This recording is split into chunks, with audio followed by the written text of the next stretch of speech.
Hi Aries, I'm Anisha. Welcome to my channel on astrology, tarot, and zodiac tips. This is your July monthly horoscope reading. This is a generic reading, and for those of you who have your sun, moon, rising, or ascendant in Aries, this is applicable for you. Aries, July is quite an eventful month. In fact, July and August, both the months are going to be slightly challenging for all of us. We have Jupiter, the benefactor, who's going to be going retrograde. And then we also have Neptune, that is the ruling planet of Pisces, and that goes retrograde as well. Let me break down the month for you. On the 10th, we have a new moon that is set in your house of home. This is a house of Cancer. It rules your mother and it speaks about new beginnings. Maybe for some of you, you're changing home, you're renovating, you are either moving cities or maybe even countries in certain cases. For some of you, it could be that you're making arrangements for your parents to come and stay with you, or your parents' health could be of concern to a lot of you. And for those of you who have had a challenging relationship with your parents, it's a wonderful time to be healing. It's a wonderful time to be letting bygones be bygones and patching up with your parents. It's a wonderful time for therapy as well. Since this house governs your mother, it's a house of Cancer, it speaks about maybe some emotional issues, some childhood issues that could be there, and maybe you're still trying to grapple with them. Maybe for some of you, you still find it very hard to speak up or maybe let a certain parent know as to what could be maybe your own truth or could be maybe a challenging aspect of your past which still haunts you in some way. On 12th, we have Mercury that is coming and joining this house of home, and Mercury is going to be making you articulate. And Mercury also has been retrograde till about end of June, and now it is direct, thankfully. So you will find all the words that you may have been struggling with, you will be able to hopefully have a heart-to-heart conversation. And for some of you, it could also be that you're getting together with your cousins, you're getting together with family members. It could just be a nostalgia trip that a lot of you could be taking.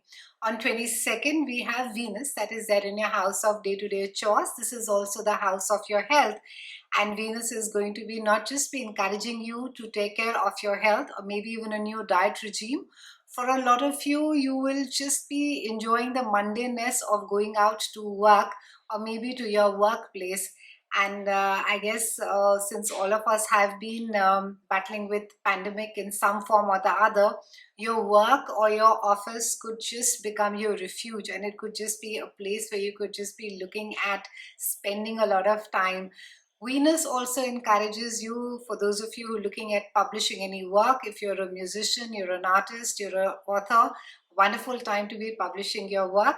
And if there are any kind of whether they are health problems or there's a new diet or even there's a new health regime that you have been thinking about or you've just started, it could be benefiting you a lot as well.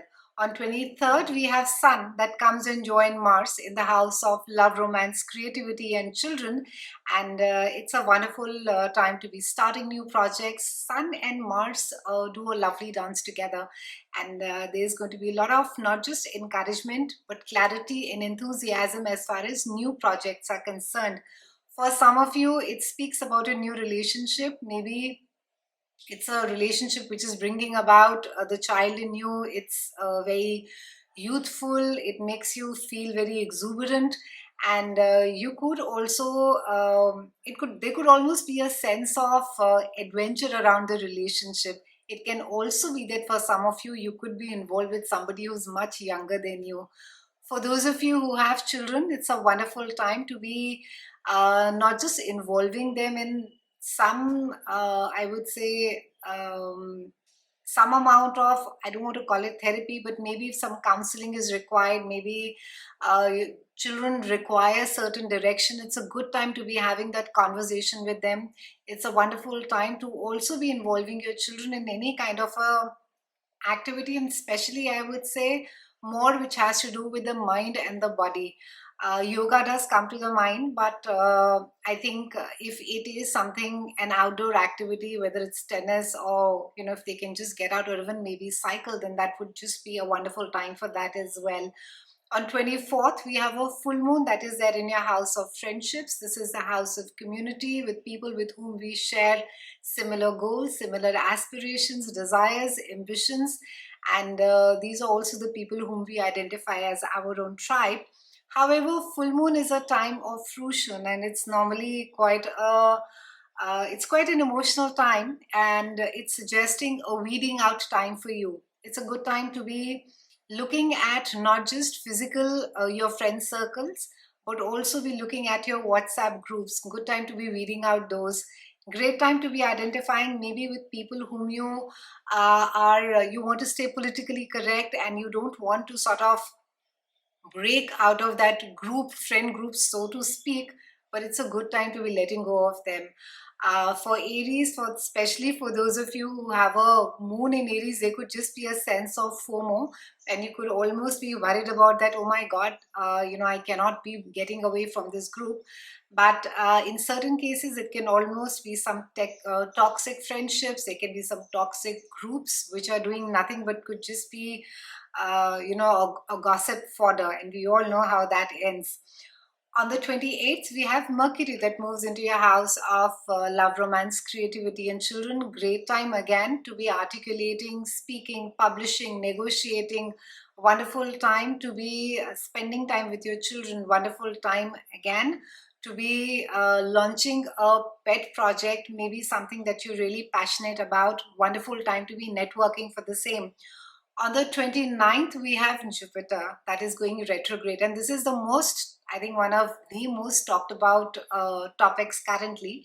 And Jupiter is the benefactor, he's the god of sky as per the Greek mythology, and he's also known as the guru. He is the benefactor, he's the one who gives everybody. Everything that we may want, expansion of the mind, it increases knowledge, and it also brings about wealth along with it. And Jupiter has been there in Aquarius for a while. So there has been an Aquarius is all about, it's ruled both by Saturn and Uranus, and it's all about humanitarian issues. So there has been maybe and this again, I'm going to go back a little bit on the Uranus and Saturn square, which again, I've spoken about the entire year. I'm going to link up a video as well, where there's a clash between authority figures and there's clash between individual voice, choices, decisions. And because Jupiter has been there in Aquarius, all of this would have got expanded. And also now when Jupiter rolls back into Capricorn, this is a time when Capricorn is governed with Saturn, which is about limitations, it's about structure. And Jupiter is not too happy being in Capricorn because, and it's not, I would say, it's not a very bad aspect as well. It's not really a Saturnian effect. But because Jupiter is larger than life, it doesn't like its energy to be restricted. So there's some amount of tension over there. So we can expect that for the next 3-4 months, there's going to be an introspection about our own life, our own decision, our own choices. In fact, I think a good way would be to again have a look at 2010 and to see exactly where it is that you were in 2010, what is it that you were doing, what are the kind of decisions that you took, and maybe this is a time, if you are in a similar situation, to correct that. For those of you, I would say even immediately, if you were to look at even 3 months back and see on the way the life has been heading, where it is, the route that we have taken, the direction that we have taken, maybe this is also like a course correction for a lot of us. A wonderful time for sure as far as personal growth is concerned. However, I do expect again some amount of, there can be clashes between organizations with authority figures, with structures. There can be a lot of confusion as far as information is concerned, because they can be Aquarius while Jupiter retrogrades right now into Capricorn, and it was in Aquarius, which was very close to Neptune. They can almost be the sense of haze, the confusion once it's sort of rolls back.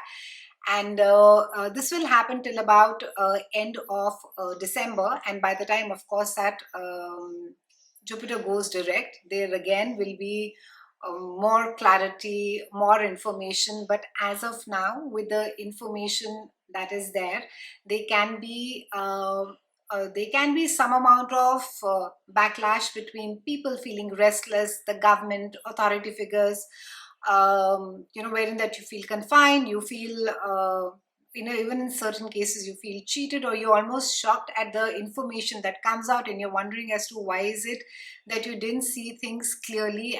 And even in certain cases, you may feel that the authority figures or the government, or generally you're being lied to, or the communication that is being shared is not transparent. So all of this can be aspected. Overall, the entire month, a lot of focus on your love, romance, creativity, and children, and your groups of friends, Aries. Time to be looking at what needs to be released. Friendships which are not adding any value, people who are with whom you're just there for the sake of number of years of association, but there is nothing much coming out of that relationship or that friendship. It's a time to be letting loose of that. We're closing the month on the 30th with Mars, that is joining Venus, and this is there again in your house of day-to-day chores, and it's also the house of your health. And good time as far as work projects are concerned, good time to be taking those ahead. In fact, some of you will be having a lot of fire under you, Aries. Not that you lack any fire in yourself, but Venus, I think, will also, along with it, not just make you move ahead as far as your passion projects are concerned, but also it'll, if there are some conversations that are there, Venus will ensure that the assertiveness does not turn into aggression. Do remember to like, subscribe, and hit the notification bell. I'm uploading a video per week now. You'll stay updated with all the new work. It's been a pleasure speaking with you. Thank you so much for your patience. See you again soon. Bye for now.